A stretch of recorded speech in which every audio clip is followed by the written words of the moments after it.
Welcome. In front of me is a Samsung Galaxy A25, and today I will show you how you can go through the setup process of this device. Now to get started, you only have one option right here to press the button and then find your desired language from the list.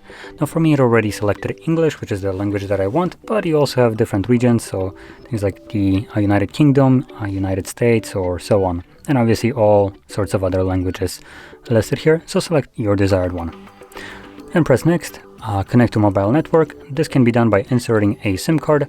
I'm going to be setting up this device without a SIM card, so I'm just going to select next. For your review, here we have user license agreement and some optional trash, so we're going to omit the additional trash and just agree to the user agreement. You can also tap on details to read exactly what you are agreeing to. Easy setup with another device. This will allow you to import your data from an old device to this one. When it comes down to Samsung devices, I believe you will get a pop-up on your Samsung if you start interacting with it while on this page. But for other devices, you can download the smart switch or whatever Samsung has. I'm pretty sure it's going to be listed if you choose to go through with this. And you can download that application on your other device if it's not Samsung, and then go through the procedure of connecting these two devices together. And obviously, if you don't want to backup or restore data at all, you can just select Setup Manually, and this will skip the restoration of your data from other device. Next, we have Choose a Wi-Fi network. Now, in my case, I can skip this, but chances are if this is a brand new device for you, you do not have this option visible. And that is because Samsung does this annoying thing where they just force you to connect to Wi-Fi network without any reason for it. Because why would you have choices in a setup? It's not like you're setting up your device, you're setting up Samsung's device. So connect to network. Once you do so, in addition to that, you'll be forced to probably reboot your device. Why? I have no freaking idea. Again, Samsung doesn't give you any information because it's not your device, it's their device.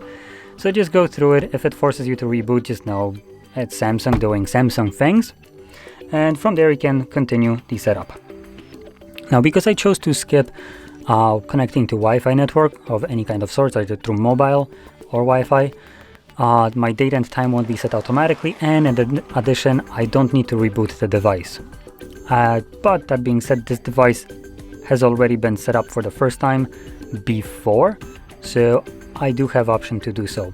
So this is where it will differ a little bit for you if for you the device is brand new. Now, next thing you should also see, which is the Google services, and you have a couple different services like location, scanning, and sending user and agnostic data. If you don't want any of them, you can turn them all off, and from there go to the next page. And you can then protect your phone by selecting a face recognition, fingerprint, and PIN pattern or password. Now, if you're planning to protect your device in any kind of way, so if you're planning to use face recognition or fingerprint, you'll be forced to select also a physical way of unlocking the device, that'd be PIN pattern or password. And the reason for that being is if something would happen to your biometrics, like face or fingerprint or both, then you'd lose access to your device. Hence, that leaves you with the option to unlock it using things like PIN pattern or password, which biometrics won't be affected by. And in addition, you can also just choose one of those, 3 PIN pattern or password, without needing to select face recognition or fingerprint. And additionally, on top of that, you can just skip it if you don't want to protect your device altogether, though that wouldn't be advised. I am going to select a pattern.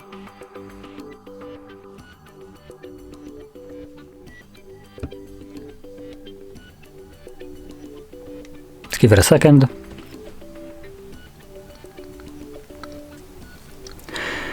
Now, even though I am not connected to network, it's bringing this stupid pop-up right here, so I can sign into a Samsung account. No, I can't because I don't have internet. But Samsung just decides to completely ignore the setup procedure and be like, if you want to sign in, we're gonna backtrack back to the Wi-Fi. Now, that being said, Samsung account doesn't really offer anything useful at Samsung, so obviously no surprise there. And in addition, if you try to skip this, so forgot password or don't have an account, because why would you have an easy access to skip this? No, it's hidden. Set up later in the settings. It will give you this bullshit of a message right here that You want to skip out on all this basically. Why do you need a Samsung account? Sorry for that. Oh boy. Why do you need a Samsung account? You don't. That would be the correct answer here, or not showing this at all. And it gives you some bullcrap list of different things. Now they did shorten it up from what it used to be, but in general it's still just a list of crap. So find your lost phone. Yes, we have that with Google. Sign into apps and websites with your biometrics. Again, we have that with Google. Sync apps and settings across all your devices. Again, we have that with Google. Copy and paste between your phone, tablet, or computer. Now this is a little bit more unique. And then answer calls and text on your tablet or computer. Again, newer Android devices can do that as well through phone application on your Windows. So like I mentioned, most of this is just garbage and you can just confidently skip it. It's not like you're missing out on anything. Then we have some Samsung services,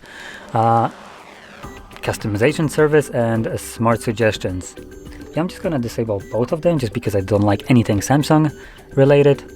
And then we have choose your display mode, light or dark. So this is more like a theme, not mode. And you have light mode and dark mode. Choose whichever one you prefer more. If you tap on it, it will automatically apply so you can see how things will change. And you're all set up. Finish. And this will then present us with the home screen, with the device being fully set up. Now with that being said, if you found this video helpful, don't forget to hit like, subscribe, and thanks for watching.